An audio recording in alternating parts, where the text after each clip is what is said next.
Welcome back. This is Gender Discourse, and today we are talking about elderly abuse in India.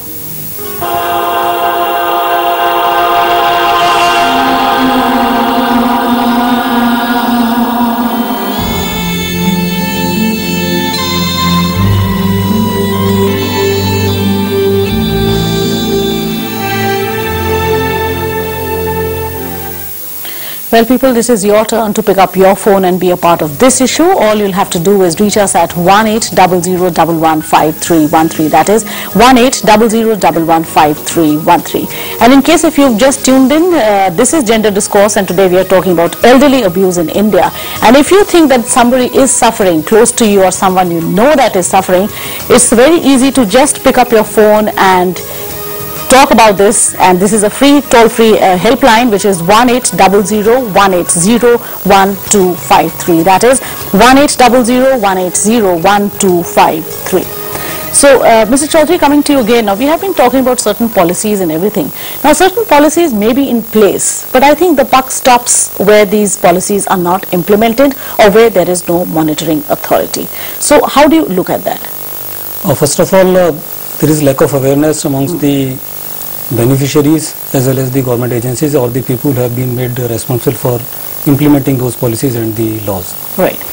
Like this act which was passed in 2007, Maintenance of Parents and Senior Citizens. I don't find that there is much publicity has been done on this. There is lack of awareness. Even the senior citizens might not be knowing that these rules have been implemented and passed by the parliament. True. And they have the right to claim those benefits from their parents or the people who are supposed to maintain and help them. So I would insist that there should be a lot of publicity. There should be a sustained campaign, Right. Which should be taken up by the government as well as the NGOs and the concerned people in the society to educate, to make people aware, so that everybody comes to know. Even the people who are children, from whom we expect that they should do this, they should also know that this law has come up. That's and right. it is their not only moral responsibility as well as legal obligation to perform. True. So a lot of emphasis has to be done on the propaganda, on the campaign and the awareness. And sustained campaign, as you Yes. said, because we do keep hearing of campaigns and we do see them sometimes in the media, but all that actually just fizzles out after a point. So I think that's I'll come to you, sir, but before that we have with us Mr. J.M. Rao from Maharashtra. So Mr. Rao, if you're there with me, welcome to the show. My question is to the panelists is regarding my views as such. The family structure with the moral values and breakup of the joint family system and ethics are going down at an alarming rate, and many Indians seem to be aping the Western materialistic culture which is without real value. The old people are getting doomed to lead a miserable life, a mockery of human rights. That's right. Thank you so much for those observations, and I do agree with you. But let me see what my panelists would have to say to this, so I'll direct this to Mr. Kumar. So now he says that it is the nuclear family system that India is also falling back upon, that there is no love and no respect now for the elderly. So do you agree with that? Yes, I entirely agree with this, because now there's very small families, and the main problem with them is now they find it very lonely. So they're just a small family, a husband and wife, and somebody, unfortunately, one of them dies. So one of the spouses, he feels terribly lonely. Right. And there's terrible the apathy from the neighbors or from the police. Though there are so many instructions came from the police department, they talked to the senior citizens at their houses and all that. It all actually went on the paper. Nothing happened. With the result that only one person remains terribly lonely in the eye. Loneliness is a big disease, I must say. True. That shortens the life of the other person. Something must be done. Besides, I entirely agree with Mr. Chaudhary that there is lack of awareness of the certain rules and all that. In that direction, we organized, just for instance, even say 2007, that act which was passed by the parliament about the welfare of the senior citizens. Very few people knew. We organized a seminar also, where Dr. Bakshi was also present. We also called certain experts also. And it was given in the newspapers also.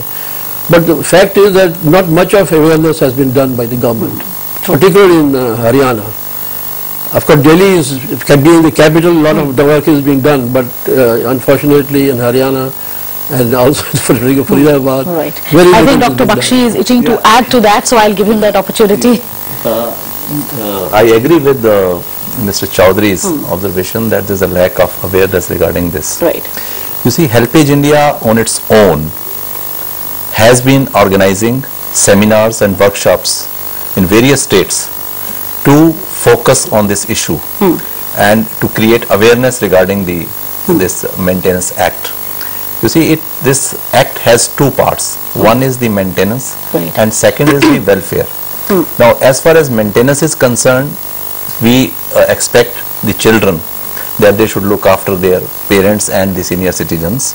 And as far as the welfare is concerned, the government is expected to take action.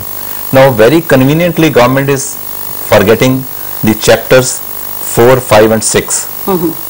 These chapters are dealing with the government's responsibility regarding those elderly who are destitute and who need help. Right. So government is very conveniently forgetting that, and that's why we organize these programs in various states so that the people become aware.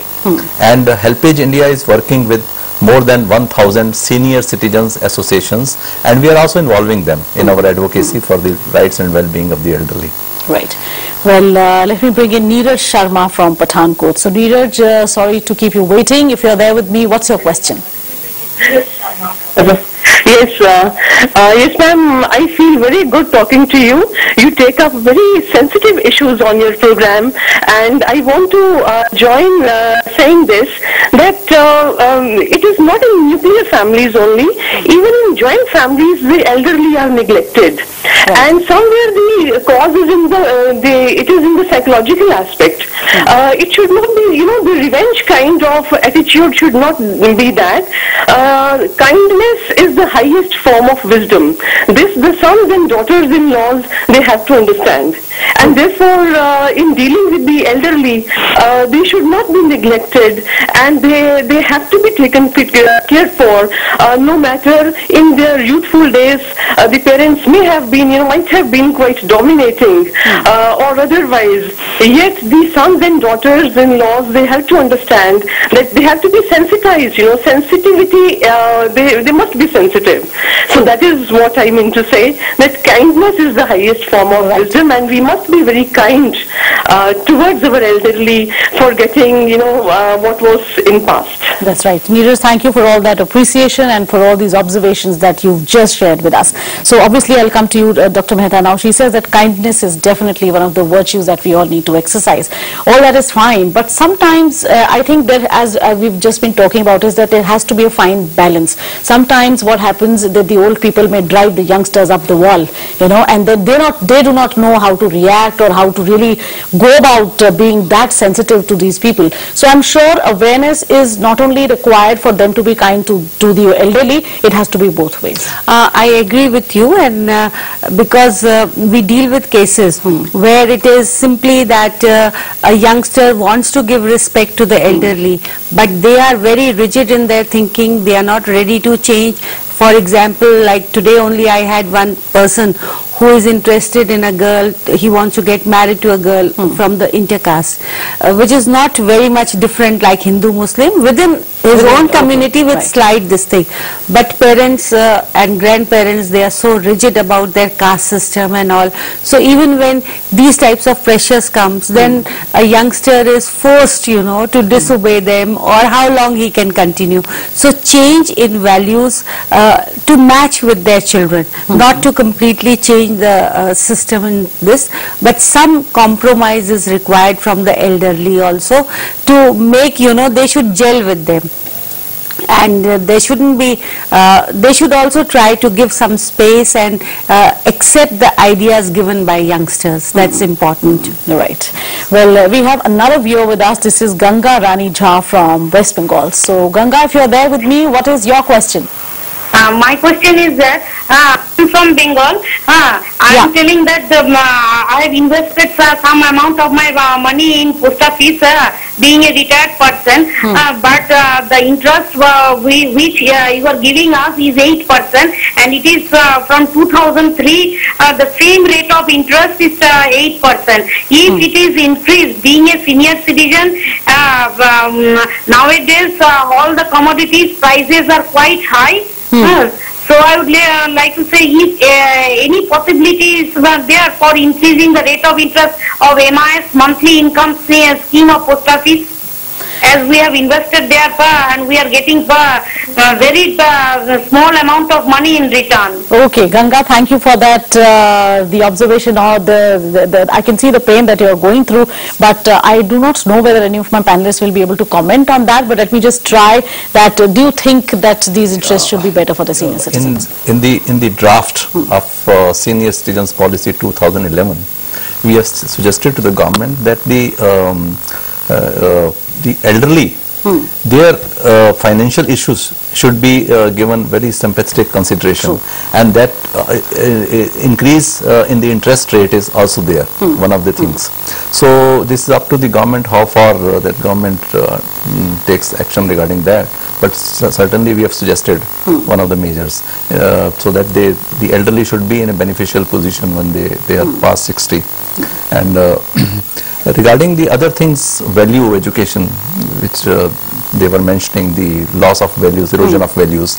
Regarding that, Helpage India has done some efforts, and this is a quite significant effort. What we have done is that we insist on the government, the STERT, State Educational Research and Training Department of various states, that they should include value education, the intergenerational bonding, in the curriculum, not as a subject on moral education, but actually something very practical. And we are emphasizing that the teachers should be sensitized first. And because every teacher, we feel that every teacher should be teacher of values. It's not only the social science teacher will be the teacher of values. So this, and we are developing the modules for that, and we have been very successful in 5 states, and they have responded well. So we think that to bring in intergenerational bonding, we have to catch the students at very impressionable age. Only then it will make difference. Otherwise, what we can do is that the chest breast beating, and that will lead to nowhere. So we have to be we have to take practical actions, and that we have suggested to the government, and they have exceeded in some states, and we are trying that it should, at the national level also, there should be curricular change. So if the curricular changes it, then this will have lasting impact. Otherwise, it will be just we will be voicing our concern, and nothing will happen. Right. Very quickly, Mr. Kumar. As regards this, what you call incentives for the senior citizens, ultimately it is for the government to decide. But recently, a lot of things have been done.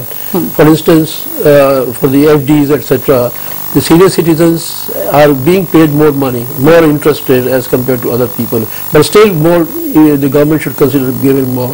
As compared to income tax, definitely there is some improvement. The senior citizens are giving more what you call exemption. That's right. And above 80, just imagine 5 lakhs is exempted. Oh yes, and also in the trains now from the age from 60 over 60, ladies are 50% off, and gents are 40% off. So you can't say that the government is not doing anything. Government is doing something. Well, right now we'll have to slip into a break, but people do come back, as there's still a lot more on the other side, as today we are talking about elderly abuse in India.